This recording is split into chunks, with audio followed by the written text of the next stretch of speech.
جوانوں تھوڑی سی مزید توجہ چاہوں گا.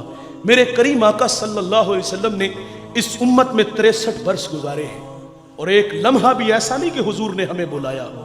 فضل بن عباس کہتے ہیں کہ جب حضور کو مرکز نور میں اتارا گیا تو فرماتے میں نے دیکھا کہ حضور کے لب حرکت میں تھے, کان قریب کر کے سنا تو حضور اس وقت بھی فرما رہے تھے اے اللہ میری امت کی مغفرت فرما دے. وہ لمحے یاد کیجئے جب میرے کریم آقا پر عذاب کی آیتیں اتری تھی, رنگ متغیر ہو گیا, آپ مجمع صحابہ سے اٹھے اور باہر چلے گئے. صحابہ سمجھے شاید حضور کسی حاجت کے لیے گئے ہیں, تھوڑی دیر انتظار کیا, تشریف نہ لائے تو تلاش کرنا شروع کر دیا. 1 دن 2 دن حتیٰ کہ تیسرے دن کا سویرا بھی طلوع ہو گیا. دوستو ممبر اداس ہے, گلیاں اجڑ گئیں. بلال حبشی کو زمانے نے دیکھا کہ وہ مدینے کی گلیوں میں چیخیں مار مار کے روتا ہے. سیدہ فاطمہ گھر میں غشی پر غشی آ رہی ہے. واصف علی واصف کہتے ہیں شرف مکان کا نہیں ہوتا, مکین کا ہوتا ہے. وہ تو یثرب تھا, بیماریوں کا گھر تھا, لیکن سونے محمد کے قدم لگتے ہیں اللہ مدینے کی خاک میں شفا رکھ دیتا ہے. تیسرا دن ہوا, صحابہ جنگل میں چلے گئے. میں نے اس جنگل کی زیارت کی ہے, اب وہاں گھر بن گئے. وہاں ایک چرواہا ملا, اس سے کہتے یار تو نے اس نام کا کوئی شخص تو نہیں دیکھا؟ رومی وہ گفتگو بیان کرتے, گفت چوپا مرمرا معلوم نیست, من نمی دانم محمد نام کیست, این قدر دانم کے اندر تیرا غار, زار می نالد کسے لیل و نہار. وہ کہتے اتنا میٹھا نام تو پہلی دفعہ سنا ہے, ہاں اتنا جانتا ہوں وہ سامنے غار دیکھتے ہو جس کا نام جبل صلاح ہے.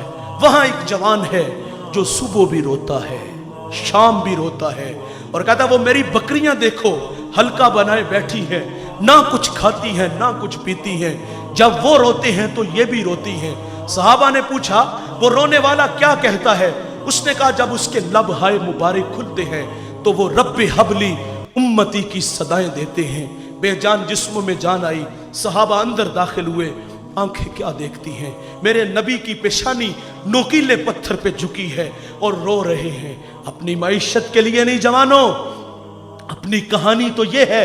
اللہ فرماتا ہے محبوب اگر آپ کہو تو ہم بطح مکہ کو سونے چاندی کا بنا دے, لیکن حضور عرض کرتے ہیں مالک میری آرزو ہے ایک دن کھانا ملے, ایک دن بھوکا رہوں, جس دن کھانا ملے تیرا شکر ادا کروں, نہ ملے تو صبر کروں. وہ اپنے لیے نہیں آپ کے لیے, میرے لیے یہ اللہ سے فریاد تھی اے اللہ میری امت, اے اللہ میری امت, اے اللہ میری امت, اے اللہ میری امت. رو رو کے دعائیں مانگ رہے ہیں. صحابہ نے منت سماجی کی. ابو بکر آگے بڑھے, کہا حضور 3 دن ہو گئے آپ کی جدائی میں تڑپتے ہوئے, چلیے غلام آپ کے انتظار میں ہے. لیکن حضور فرماتے ہیں ابو بکر اتنی دیر تک سجدے سے سر نہیں اٹھاؤں گا جتنی دیر تک اللہ امت کے معاملے میں میرے ساتھ کوئی وعدہ نہیں کر دیتا. سیدہ فاطمہ کو خبر ملی, آپ مدینے کی عورتوں کو لے کے اس غار کی طرف بڑھتی ہیں. صحابہ پیچھے ہٹے, آپ اندر داخل ہوئی, آپ نے بابا کی پیشانی سجدے میں دیکھی تو سیدہ رونے لگی. کہا ابو بیٹی آئی ہے, جگر کا ٹکڑا آیا ہے, فاجلسها فی مجلسہ, جس کے لیے مسند بچھا دیتے تھے, فاطمہ آئی ہے. حضور بیٹی کو بھی فرماتے بیٹے مجھے امت کی محبت تڑپا رہی ہے, ربی حبلی امتی, ربی حبلی امتی. سیدہ نے بھی عرض کیا لیکن حضور نے سجدے سے سر نہ اٹھایا. سنو دوستو, پھر سیدہ اپنے اللہ سے عرض کرتی ہیں مالک میں نے سنا ہے جب فقیروں اور درویشوں کی دعائیں مستجاب نہیں ہوتی تو وہ سروں سے پگڑیاں اتار کے اے اللہ تجھ سے دعا مانگتے ہیں, پھر تجھے اپنے بندوں پہ رحم آ جاتا ہے. عرض کیا مالک آج تیرے نبی کی بیٹی فاطمہ جس پر تو نے تطہیر کی آیتوں کو نازل کیا ہے, میں سر سے دوپٹہ اتار کے اپنے بابا کی امت کے لیے تجھ سے بھیک مانگتی ہوں. سیدہ کا ہاتھ ردا کی طرح بڑھا. دوستو کوہرام مچ گیا, بادلوں کی اوٹ میں سورج نے منہ چھپا لیا, ایسے لگا کہ قیامت آ گئی. رومی کہتے پھر ایک صدا اٹھی, پس ندا آمد زے جزدہ کا رسول, من دعائے فاطمہ کردم قبول, گھر طلب کر دی زمین و آسماں, جملہ بخش دے مش در یک زماں.